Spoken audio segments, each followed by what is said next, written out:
नमस्कार। ये धर्म रहस्य है और मैं डॉक्टर राजीव निस्पृह आपसे बात कर रहा हूं अपने चैनल धर्म रहस्य विद डॉक्टर राजीव निस्पृह के माध्यम से। क्यों जरूरी है क्लीन मंत्र के द्वारा सबकॉन्शियस ब्रेन का एक्टिवेशन? अगर हम सबकॉन्शियस ब्रेन का एक्टिवेशन नहीं करते हैं तो क्या फर्क पड़ जाएगा? देखिए, एक बात आप समझ लीजिए कि कोई भी मंत्र करें, कोई भी जाप करें, अगर आपका सबकॉन्शियस ब्रेन एक्टिवेट नहीं है तो वो दूसरों के लिए काम करता रहेगा। आप दूसरों के बनाए जाल में फंसते रहेंगे, गिरते रहेंगे, फिर अपने कर्मों को दोष देते रहेंगे और लगातार भाग्य को कोसते रहेंगे।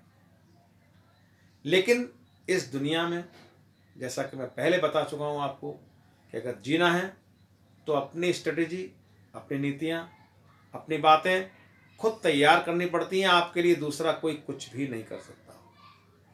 तो आप डिसाइड कीजिए कि आपको जीवन में किस दिशा में जाना है, तभी आप उस लक्ष्य को प्राप्त कर सकेंगे। एक छोटी सी कहानी जो आपको पूरी बात क्लियर करेगी, पूरी बात आप तक पहुंचा देगी। महाभारत का दृश्य,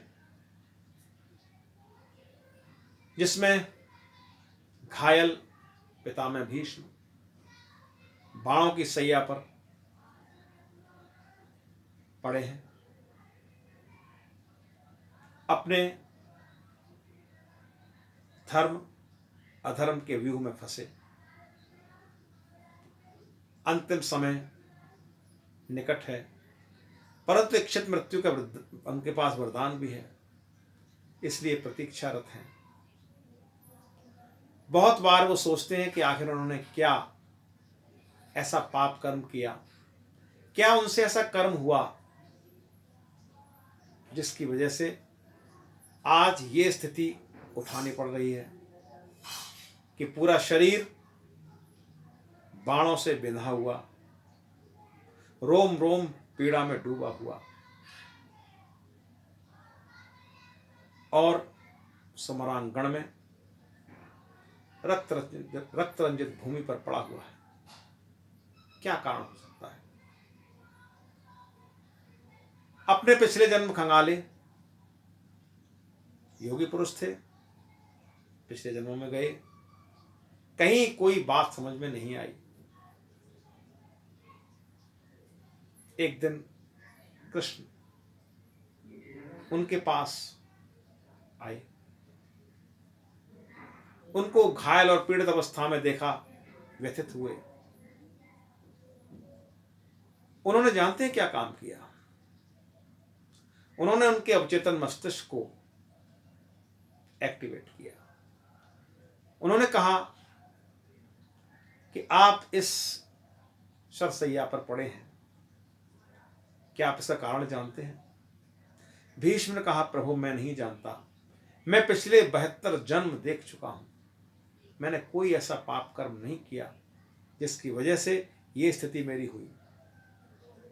कृष्ण उनके मस्तक को छुआ और उससे एक जन्म पीछे ले गए। देखिए अब आपके साथ क्या हो रहा है, देखें।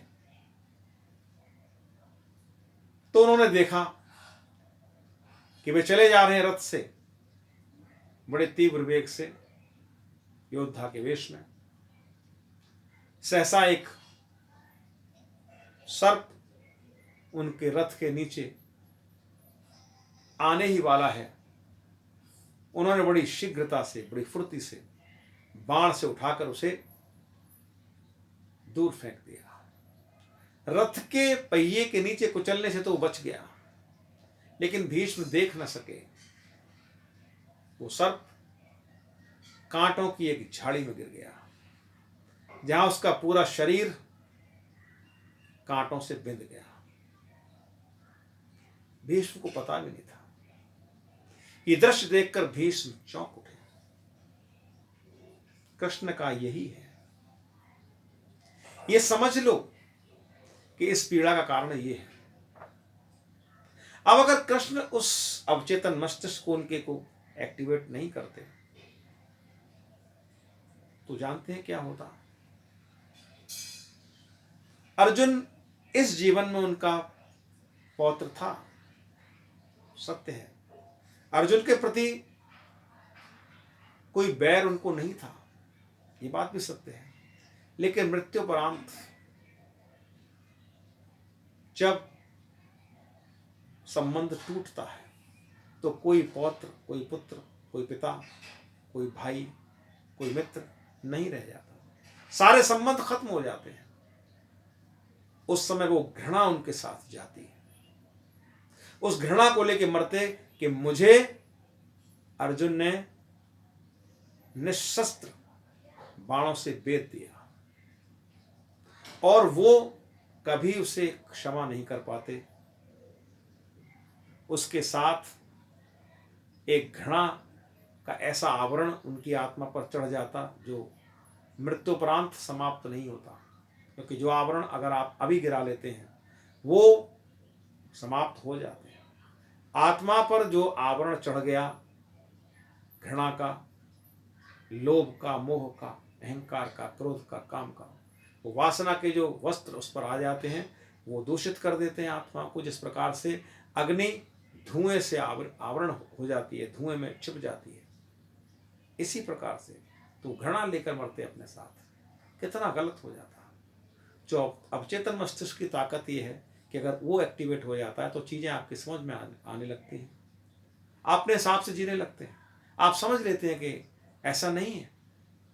तो अवचेतन मस्तिष्क आपको कहीं भी ले जा सकता है, आपके कामों को भी करवा सकता है और आपके कामों को खराब भी करवा सकता है अगर आपने उसको एक्टिवेट नहीं किया। इस वीडियो में इतना ही, मिलते रहेंगे, लगातार देखते रहिए धर्म रहस्य विद डॉक्टर राजीव स्प्रे। और इस चैनल को अगर सब्सक्राइब नहीं किया तो सब्सक्राइब जरूर कर लें।